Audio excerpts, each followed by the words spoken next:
Ilan ba yung surprise witnesses or evidences na ipapasok ng prosecution? Unang-una, wala pong surprise witness na ipipresenta ng prosecution. And that goes also to the defense. Ang meron po ay reserved witness. Ibig sabihin, pag sinabi pong reserved witness ay meron pong nakatakdang araw kung kailan po ang magkabilang panig ay i-inform ang korte. No? 3 days may inform ang korte at magbibigay po ng general description kung alin po, sino po, at alin sa artikulo ito ipapresenta itong witness na ito para hindi po magkagulatan sa trial. No? Para mapagbigyan po din po ng pagkakataon ng kabilang panig na mag-prepare po sila for an eventual cross-examination. So yun po pinapayagan ng korte, wala pong surprise witness. Meron pong way ang bawat panig na magkaroon ng reserve. Ibig sabihin, it's either hindi pa po available, kasi hindi lang witness ang pinag-uusapan natin, even material evidence, testimonial evidence na hindi available nung oras na yon, meron pong discretion or merong leeway ang magkabilang panig, ang prosecution at ang depensa na magkaroon ng reserve witness. So kung ito ay reserve witness o reserve evidences, sa ebidensya, does it follow na hindi ito namarkahan? Yung mga ganun po, yes. Dahil but initially po, ang ginagawa po dyan sa pre-trial conference, supposedly is all evidence will be pre-marked. No? Tama po yun. But in the matter of the actual trial, kasi nakita naman po natin during the corona impeachment, even while the court is ongoing, meron pong mga ebidensya na hindi available during the pre-trial. No? Kaya nga po may leeway. That's precisely the reason why there's that reserved witness. No?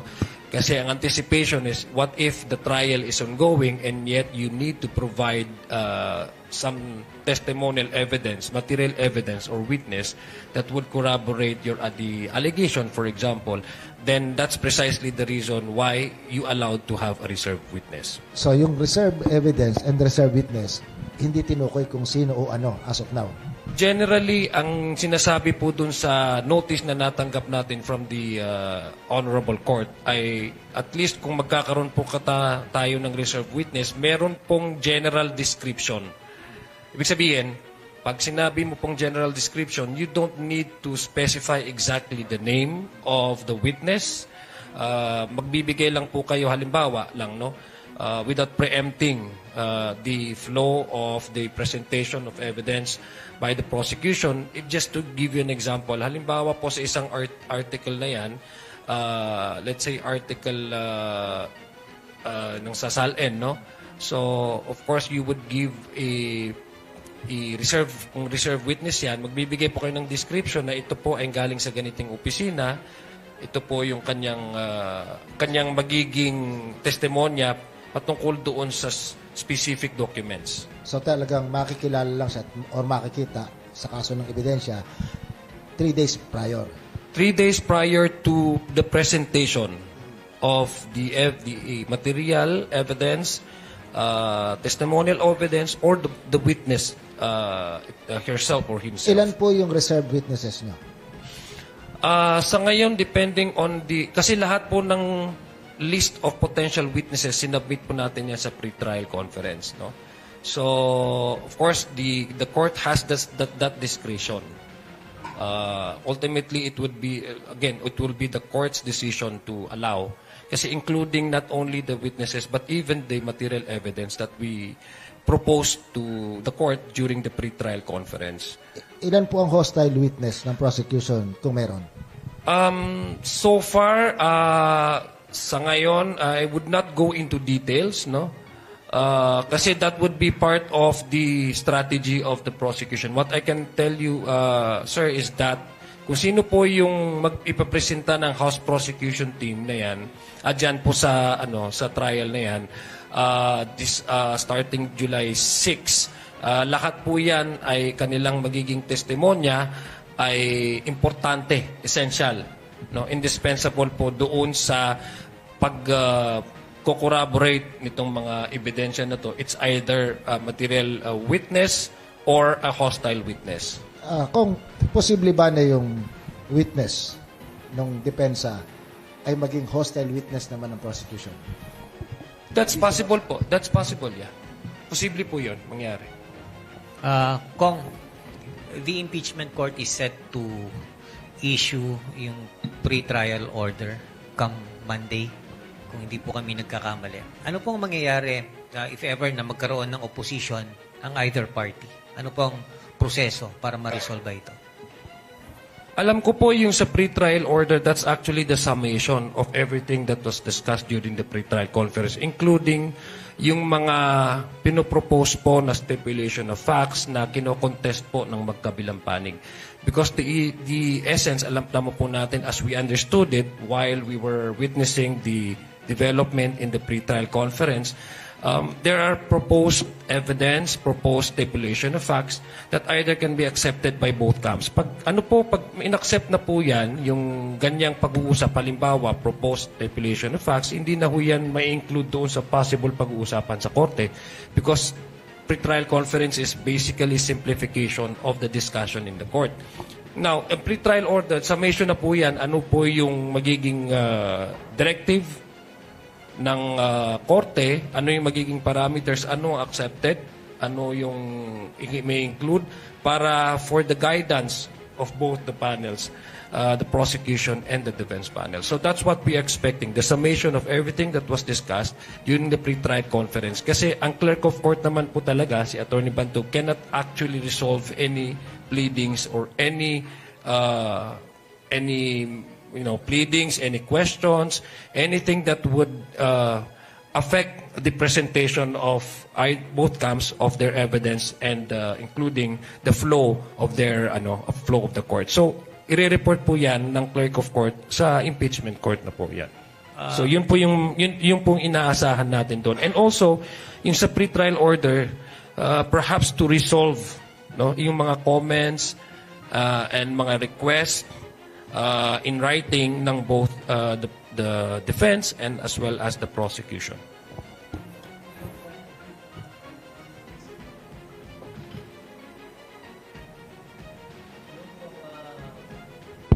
Sorry. Yung pong prosecution panel tried but failed to have yung BIR box paymark during the PTC. Ano pong susunod na step na pwedeng gawin ng panel para dun sa issue po na ito? Well, the prosecution wanted sana the BIR box to be pre-marked, no? The content of this also be pre-marked, no? Kasi ang gusto natin is as a supervised opening. Ibig sabihin, andun din po yung depensa, andun din po ang ating mga prosecution. So, but then it was as what we learned during the pre-trial conference ay tinutulan po ito ng depensa. Even the marking nung box na yon as an evidence. Kaya hindi po siya na-mark as an evidence, no? As exhibit, no? So ang nangyari po ngayon, nag-submit po tayo ng House Prosecution Team ng ating pleadings, ng appeal natin sa court na sana ay magkaroon na ng pagkakataon na ma-pre-mark to. But yung ating clerk of court, si Attorney Bantog, hindi naman talaga ho siya dapat yung mag-resolve nito, no? So yun po yung ating inaasahan na sana in the course of the trial perhaps or even before the trial that can also be accepted at least, no? Kasi admissibility of the evidence would rely on the court itself. Hindi naman po pag sinabing na pre-mark yan, ay automatic i-accept na yan as an evidence by the court. So it would ultimately depend on the court's discretion kung ano po yung i-accept nila, na i-admit nila as evidence. More or less kung pinag-uusapan na lang natin, parang 9 na araw na lang bago yung actual trial sa July 6. Marami pong mga kababayan natin na excited, yung iba walang alam kung paano uusad yung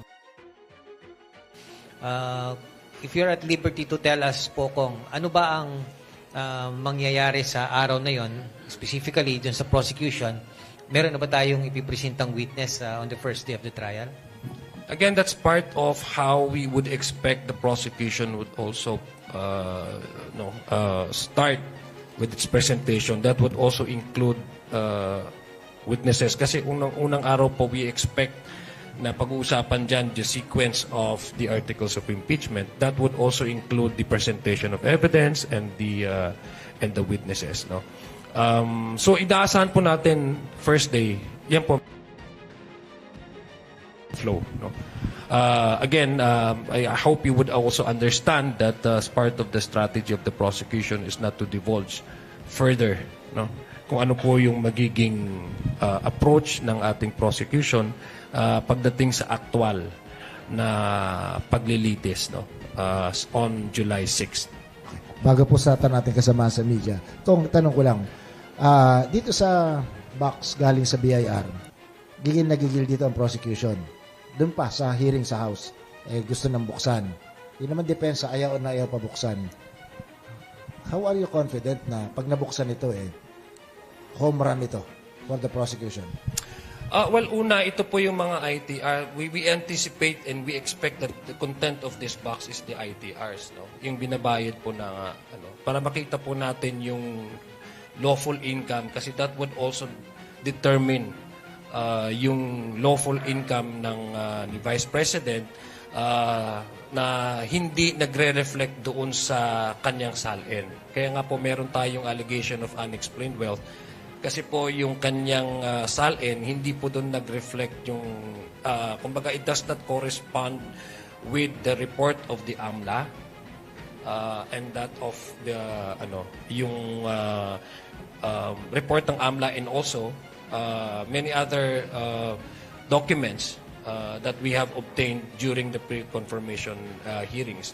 No, kung ito po ay mabubuksan, makikita po natin that would also give us a clear picture, financial picture talaga kung ano ba talaga yung lawful income ng ating Vice Presidente, no? Dahil hindi naman ho magsisinungaling ang laman ng box na yan. So we expect that the box contained yung ITRs ng income tax return ng Vice Presidente at ng kanyang asawa. So ako parang, sa pagkakaunawa ko sa paliwanag ninyo, pag yung kanyang, ang laman ng box ay ITR nung mag-asawa. We expect that would be that is the What's inside? That's what inside the box. Yep. Kasi it has not been open yet. Even during the confirmation hearing, hindi ho na-open yun. So Kasi may issue po doon sa requirement ng pag-open, di ba? Kasi we will discuss that during the confirmation hearing. Now, I think this is the proper time kasi we're talking of the unexplained wealth. So, ito po yung pagkakataon sana ng itong box na to na ma-open o ma-pre-mark man lang, no? Doon sa oras kasi ng dapat ma-pre-mark,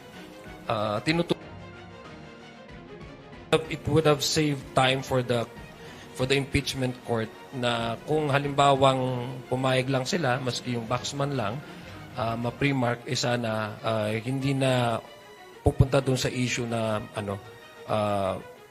mag-pre-mark pa in an event na pumayag ang korte. So itong laman nito, kung ITR, naniniwala kayo na magpapatunay na may paglabag sa batas yung sobrang laki ng bank records batay sa AMLAC at sobrang liit nung nakalagay sa kanyang salin batay sa isinuwiting salin.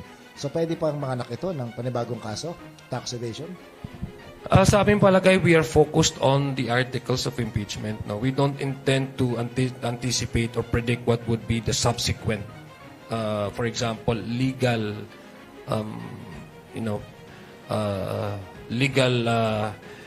issues that may arise. No, we're content with the articles that we have submitted to the court. And that's what we are focused. And ang paniwala naman po talaga namin is kaya nga po may unexplained wealth dyan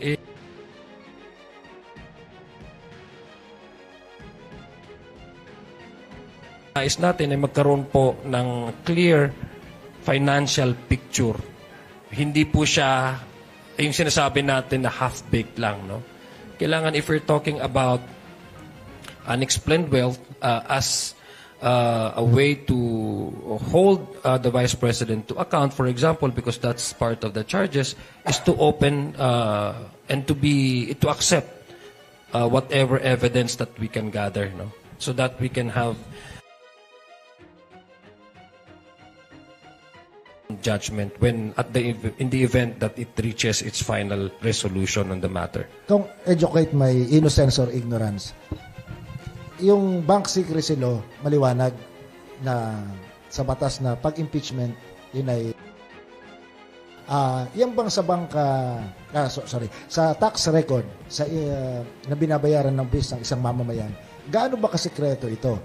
Ito ba kinakailangan pa ng exemption para mapag-usapan in public? I think not without